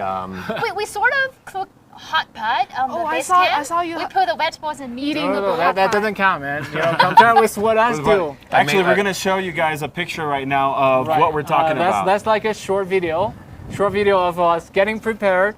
You know, it's real cooking, man. It's, So this is one of Like the highest catching chickens? locations. Yes, in don't Catching forget chicken's about our real? chickens. Uh-huh. the chicken. all right, okay. So we traveled to Namso Lake. It's one of Yeah. 3 holy lakes here in Tibet. Means Lake of the Heaven. Lake of the Heavens, and you mentioned Chinese. What do you call it? Not New Year's. I'm sorry. Chinese Valentine's Day. Yeah. It would happen on that day. Right, And right. so anyway, we went to this lake. It was at about 4,000. What? 800. 800. 4,800. One of the highest places we had been to. Yeah. And as you can see, we started We were cooking prepared- for locals, not for ourselves. For For local locals. nomads, we serve food for them. Yeah. Exactly. So, what were you preparing? Because we planned this okay. for a while. Yeah. Yeah. So that was like, you know, we want to get things right. We want to get things done. So I decided to buy some local ingredients to cook for the local nomads. He decided to give it like a Mexican flavor to get to let the local to taste what it tastes like. And also Yasser from Arabic channel. Yeah. He's, you know, giving Arabic twist Oh, wow. to the To things. food So as he well. made hummus. He made you him. I made it like Oh. a humble yak stew And I in the pressure Yak cooker, stew. and you made a very flour he's being sarcastic. taco.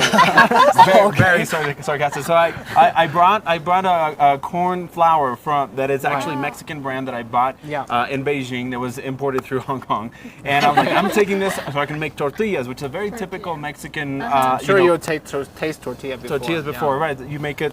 So you basically just put any ingredient in a tortilla, you fold it, and you eat it. But we did not expect so many other variables that day. Right, right. One, it was cold and windy. It was cold and windy. It was the lack of oxygen, because you know the lack of oxygen will affect the boiling point Oh, of the the water. temperature. But we took that into a consideration. But what we didn't took into consideration was that, you know, the fire doesn't burn too well, you know, in the low oxygen level. Yeah, so we we had some have two burners there, gas yeah. stoves. You know, Gas we have stoves, two yeah. gas stoves. So, but it didn't, you know. So I put some oil in the pot, and I told the camera, now I'm gonna fry some yak meat, and I put it there, and nothing happened. It's like So nothing weird. happens, and it's like the oil is not even hot. I put it there for like 5 minutes. The oil is not hot at all. With a flame, just like trying Yet to the burn flame this is trying What to. were you using as a source of fuel? We used like a gas stove. Oh, okay. Yeah. Okay. But the only guy who actually, you know, did pull off making his food was Yasser, the Arabic channel reporter, because he had the yak dung, yak. Yeah, so that's what I was wondering if you were using. Yeah, he was using that one, but he got quite successful in making the chickpeas and hummus. But Yeah. then we struggled a lot to make that, the thing work. To But get then- your meat cooked, and because you had a Right, pressure right. cooker, right? Yeah, and yeah, that yeah. took a while. Yeah. That took a while, so I put, I ended up put everything in the pressure cooker, and put some red wine in it as well. What altitude was this? Sorry, did you remember? 4,800. Okay, yeah. So there were full of nomad people as well, and he, so he was trying to make tortillas, but by pan frying them, then after a couple failed attempts, so he ended up frying The tortillas. So Yeah. yeah, basically you get the dough, you put a little water, you smash it into a small layer, into a round, typical tortilla, and then on a hot pan, we didn't have pans, we had a wok, right? We had a wok, yeah, we had a wok, So we had to, yeah. again, working with what we had, put it on the surface, and it just wouldn't cook, and so it would break apart. It tasted raw. But we struggled a little bit while doing the live stream. We were doing a live Yeah, stream, they were yeah. all being broadcast. So we, it's but we in the end, Yasser saved the day. Yeah. Because he made a rather successful hummus, and we gave the locals, and they're like, My favorite was liking your it. stew, by the way. It was actually That pretty was good. liking it. But my tacos were just falling apart. Yeah. They weren't tacos anymore. I had to fry the tortillas, and then the locals tried it, and that was a moment of truth. It's like, okay, are they gonna like it? right. We were so pressured with time, so trying to work quick Yeah, with what yeah, we had. This is Mexico's reputation on the line. My wife had After was watching the- this, sharing it with all my family and friends, and I got messages after This messages guy didn't- saying this like, Mexican- "You did not make us proud. You failed us."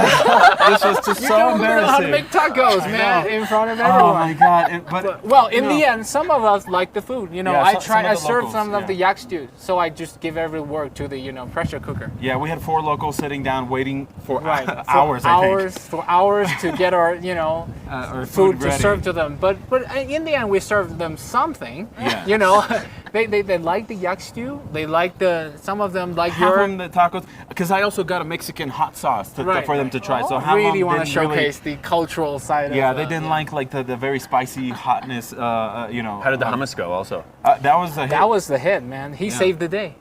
He saved the day, man. The other reason why we wanted to talk about this story was, personally, I don't know about you, Marco. This was Right. probably the hardest or the toughest day of the trip. Right. Because we have had to left standing Lhasa. there, yeah. Well, first of all, the day before we left Lhasa, we were going up in a high altitude, stayed at a hotel, and just like the first day, on that night, I just couldn't sleep because you're gasping for air because you're not Yeah. used to the elevation. Right. Yeah. right. And so, very little sleep.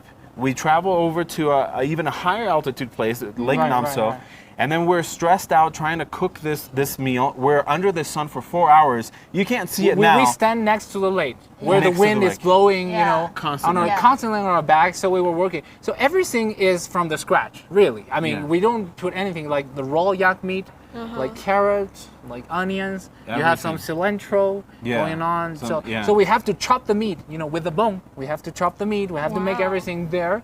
So it took us about 4 4 hours. hours. Yeah. You can't From really the beginning you till can't the really end. tell, but Okay. I mean this is a little tan. There's still like I should peeling roll your my hands. yeah. So you can't really tell right now because it's already been a couple weeks. Yeah. But there's peeling in my hand because my hands burned so bad because we were exposed to it so long, Right, and right. as you know, like in Lhasa and many places in Tibet, the sun is so intense. Right. Yes. And I didn't think of putting Yeah. sunscreen on my Wow. hands. Wow, yeah. Were And, you like uh, totally red for weeks? Yeah, I was like a lobster, just like from Yeah, like yeah. half of my. Half cooked lobster. Yeah.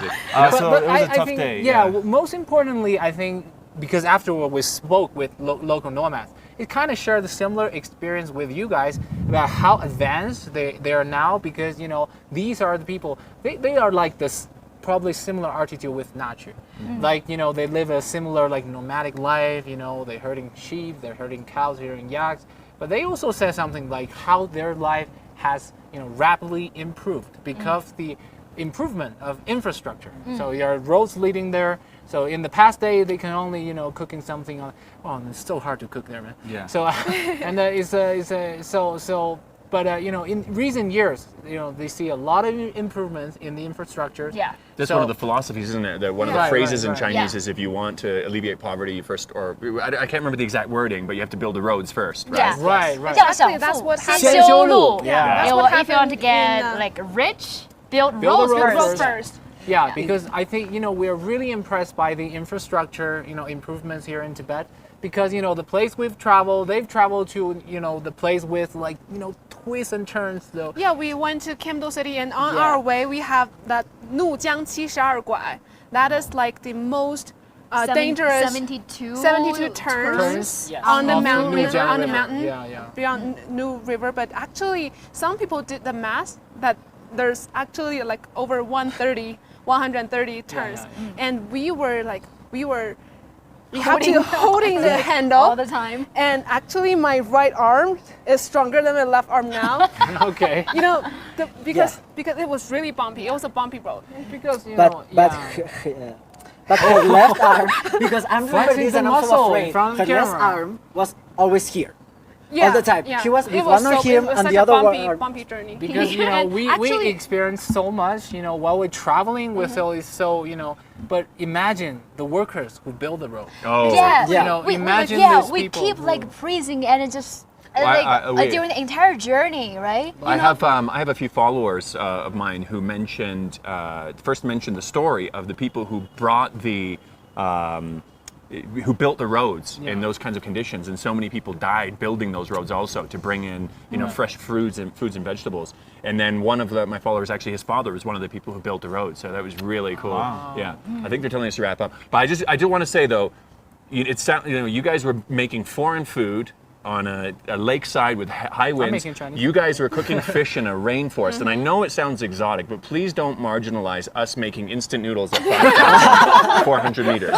Okay, you It are is the a only big- group eating hot pot. Eating hot pot. It is also a big accomplishment, But but but Oscar says something. we don't even food- need to. We don't even need roll. to. Yeah, We yeah. got Yes, we're one gonna need to. last story. we have one last story to tell under a birchwood bowl. Okay. Yeah.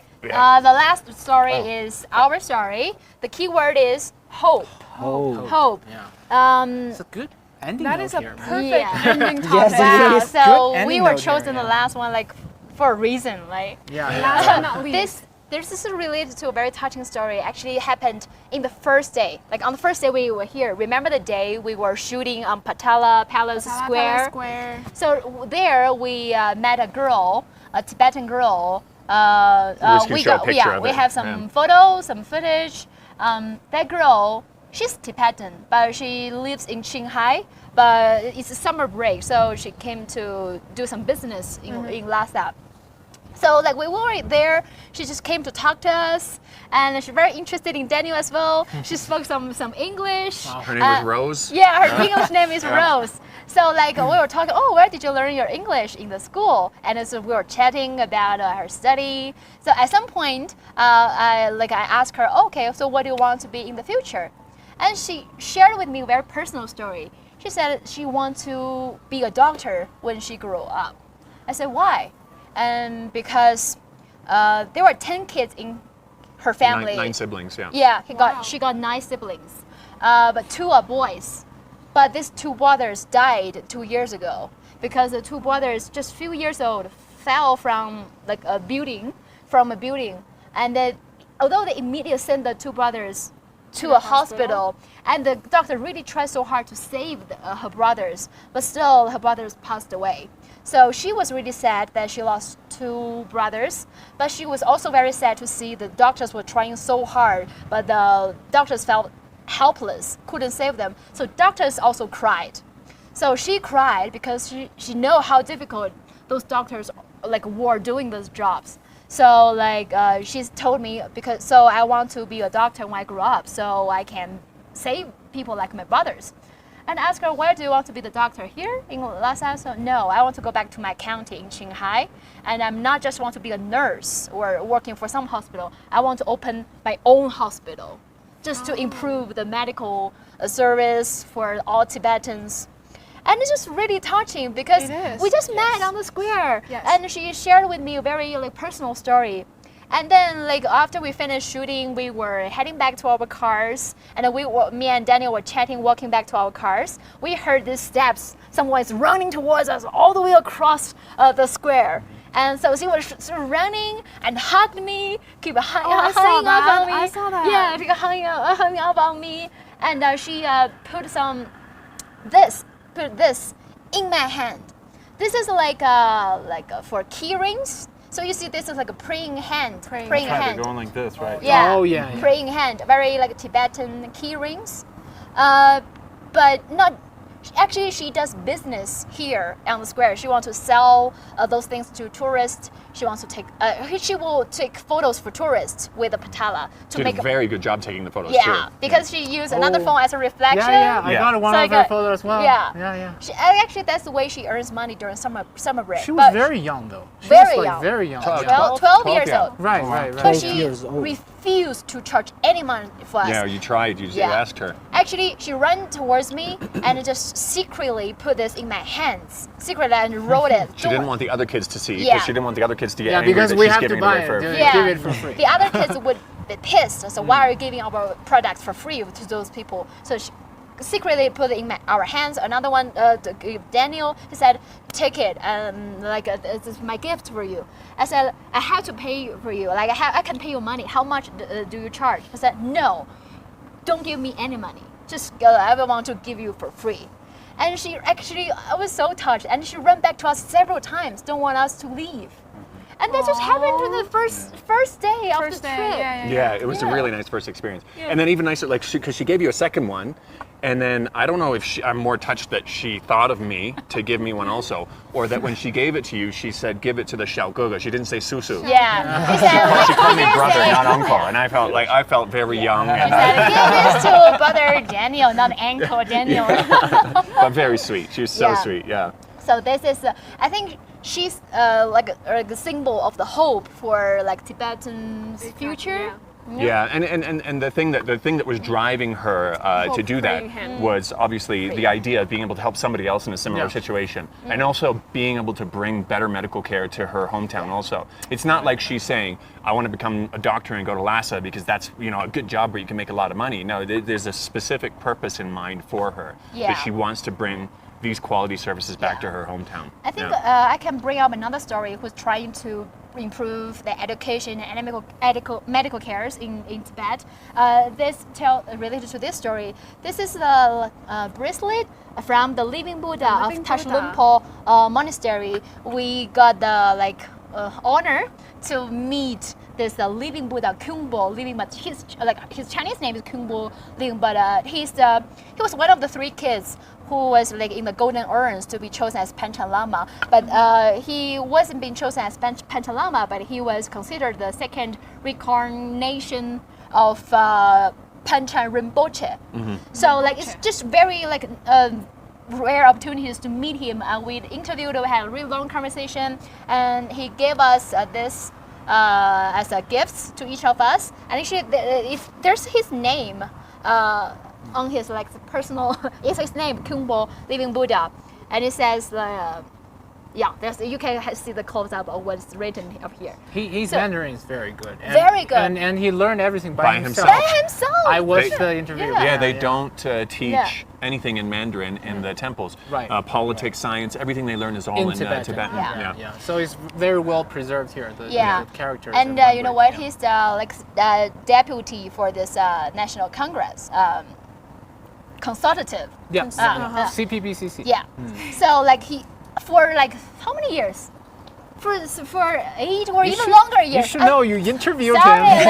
I blame the low oxygen. All right, Yeah. that's fine. So all these years, he being giving some advices to keep improving the medical services, the education for the locals. Because even though most of his time he spent his time in Tashilhunpo Monastery praying for the locals, meeting with the locals. But actually, he's a guy who loves traveling around China. He traveled through everywhere of Tibet, through Yunnan, his favorite province. places, yeah. But when he travels everywhere, he see what's the problem with here. The education, the living conditions, he will write it down and make sure he will bring this up to the. We have a picture we can also show too. Wow. Okay. Yeah. So he's the guy. He's a monk, but he's really trying to improving the Tibetan's life. And there's another picture of us at this highest monastery, Rongpo Monastery. Yeah, right. It's just near the base camp. Finally, you're 5,000 talking about the Mount Qomolangma. I mean, Yeah. we've been waiting for that. Yeah. We've been waiting Oh, for really? that. Yeah, Yeah. sorry. And finally, you've been talking about that. The yeah. highlight Saving it was. for the last. I already Yeah, told yeah. you guys the highlight: making instant noodles at base camp. Yeah. And yeah, base camp, it's amazing place. We were so lucky. Actually, it's Oh, very yeah. rare to see like a clear whole mountain because the weather changes all the time. It's always raining, cloudy. When we arrived there, it's so cloudy. All the clouds cover the mountain. And I heard from our driver, actually, he went there 10 times. Maybe probably he only saw the mountain one time. Yeah. So, but Yeah, when we went there, the second day, when we opened the window, such a clear There's sky. Mount Qomolangma. We got a See the whole peak. clear You can see the peak. whole Everything. Mount Qomolangma. By the way, the name, authentic name of Mount Everest is Mount Qomolangma because in Tibetan language, the mountain is Qomolangma. In Tibetan, Qomolangma. Tibetan. You got even the tones and everything. Yeah. You have to. Yeah, you have to jump it. Another Tibetan. But that's an important point, though. Yes. That the name that is being used is very respectful to the original pronunciation. Yes. Everest is kind of like just a random name that some dude came along and said, "Hey, Same let's dude call came this. along. Let's call it Everest." Yeah. But most people in the West, that's what they Yeah. know it as. We've grown up yeah. knowing this. Yeah. I'm just quickly gonna show this gift just to show off, you know.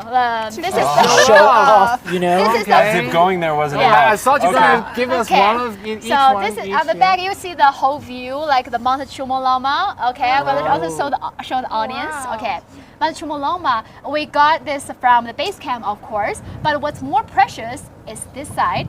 We got several stamps from the base camp, the highest post office, and we also got the handwriting from the monk from the highest monastery. He wrote the 6 words mantra from Buddhism in Tibetan. Of course. This is This his is handwriting. Yeah, it's Oh really- my god, it's so beautiful. It's man. really. Yeah. I thought it was done. printed. It looks like it's printed. like a Yeah. stamp. Look like it's And printed, yeah. I'm gonna show you Wow. more Wow. because it's just 3 different fonts. Oh. 3 different fonts of Tibetan. It looks like I'll it's, press it looks this like it's on. printed, Yeah. isn't it? Doesn't it? I'm gonna It show looks the like it's choose the printed. camera first.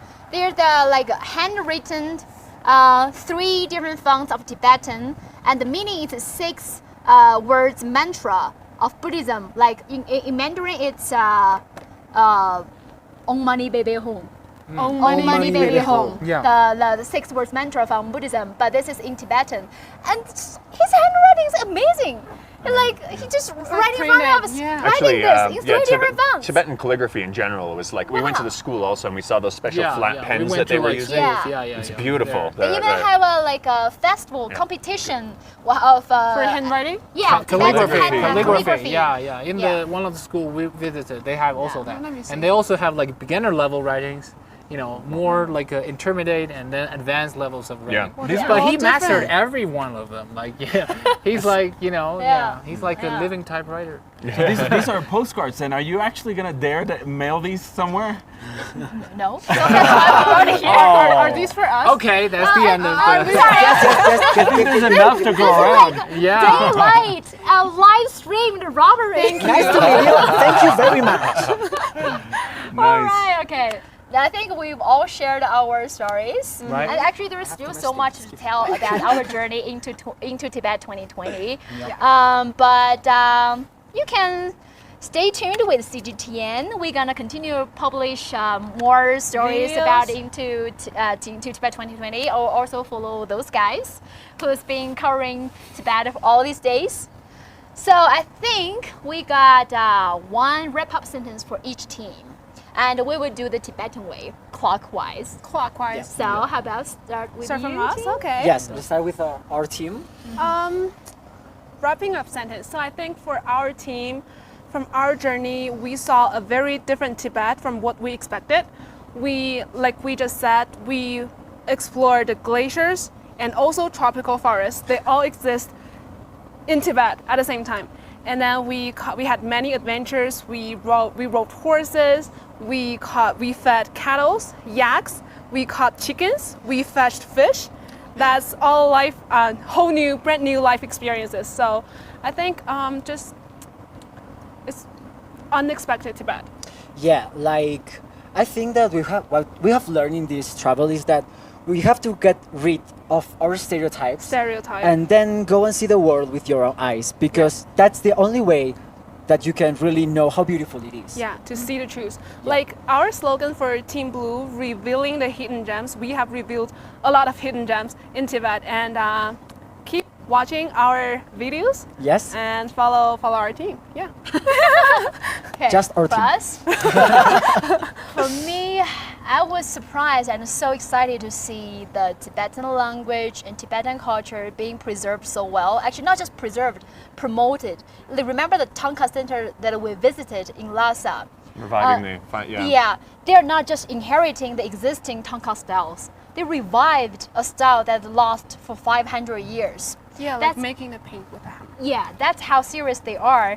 And this morning we went to the park to see the local traditions they do every day. So they are dancing in the park. Like we saw like square dancing in Beijing, but this number is like much Way larger more than packed. yeah. And its own style too. Yeah, It's really own much style. larger than and it's just they are dancing the traditional like a Tibetan dance. I can learn some just It's yeah. Guozhang, yeah. Guozhang Guozhang dance. and And Nazi, just yeah. by seeing them dancing and being there with them, I've just felt so happy. And actually, Chongbu, who is with us, he says the happiness people like feel here is much higher actually than a lot of places. So I just hope people can like visit here to see how the Tibetan language, Tibetan culture is being preserved and promoted, and everybody, every race, every culture got protected and inherited and promoted. Yeah, I mean, it's just the overwhelming respect that people have here for everything, whether it be the environment, whether it be animals, whether it be their welcoming nature to people coming in from outside. I mean, this is my second time to Tibet, and it's the same thing that I noticed the first time. You know, when I was hiking around in the mountains here in Lhasa the first time, people were sitting down having a picnic, and they're saying, "Come, sit down with us, have food." Linka. You know, just like Yeah. yeah, Let's go, Linka. Yeah. So just amazingly welcoming. You know, being able to interact with nature. You know, we wandered around that area with all the goats and the yaks and everything like that too. You said they didn't like me because of my Canadian accent. I said maybe they saw my YouTube channel where I was eating beef hot pot, but it was an interesting experience. And even the philosophy where they were talking about how a lot of Tibetan people, they prefer to eat like a yak. Yeah. Because it sustains them for so long, rather than eating like a bunch of Fish. shrimp or you know. So they don't Yeah. eat fish normally. Yeah, because Yeah. it's you have to kill many lives Right. To feed one person. one person. Yeah. So yeah, just the overwhelming respect that I think it's a level of warmth that anybody will feel that will come here, and so that's definitely a good reason to come. And as you know, some of the people who we were speaking to also, they said that a lot of people they come here and they just don't want to leave.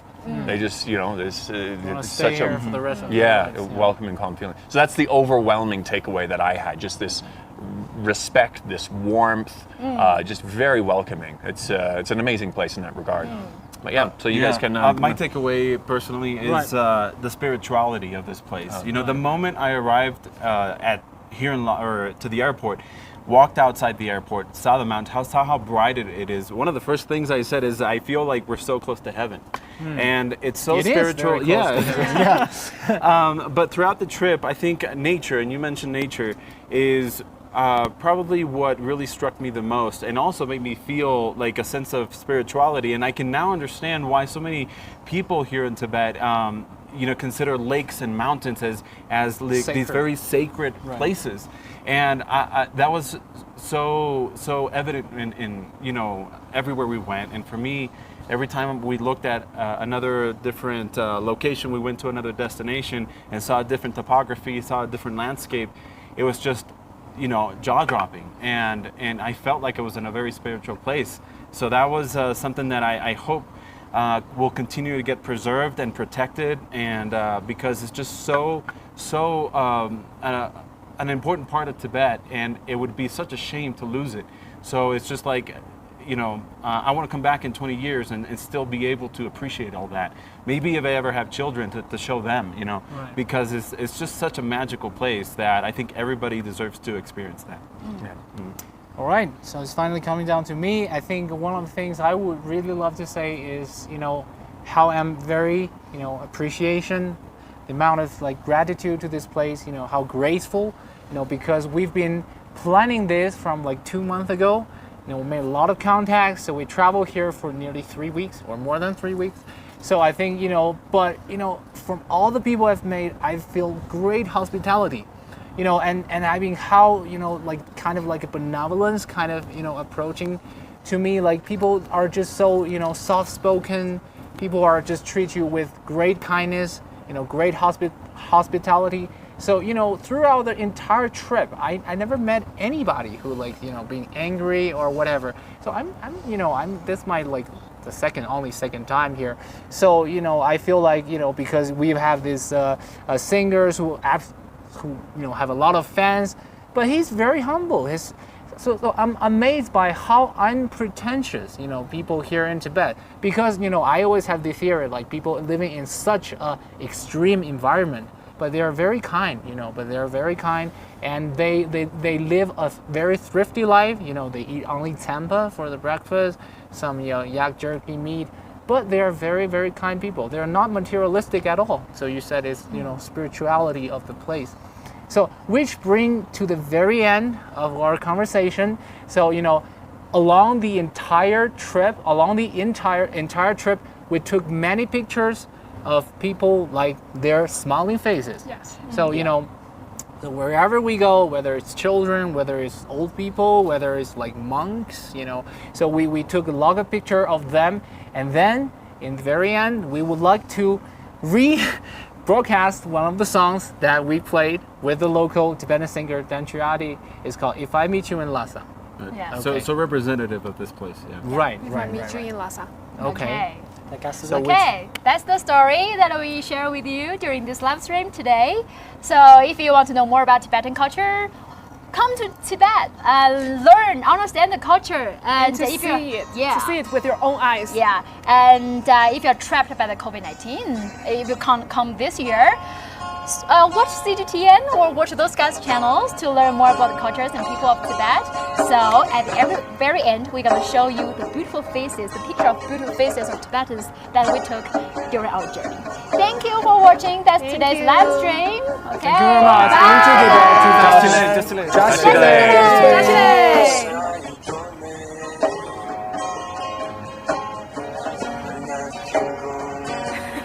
That's goodbye, right? That's the goodbye sign. Yes. I call this air handa.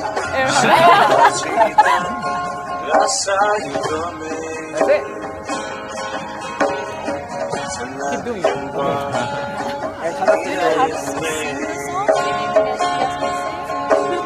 It's been playing in the background,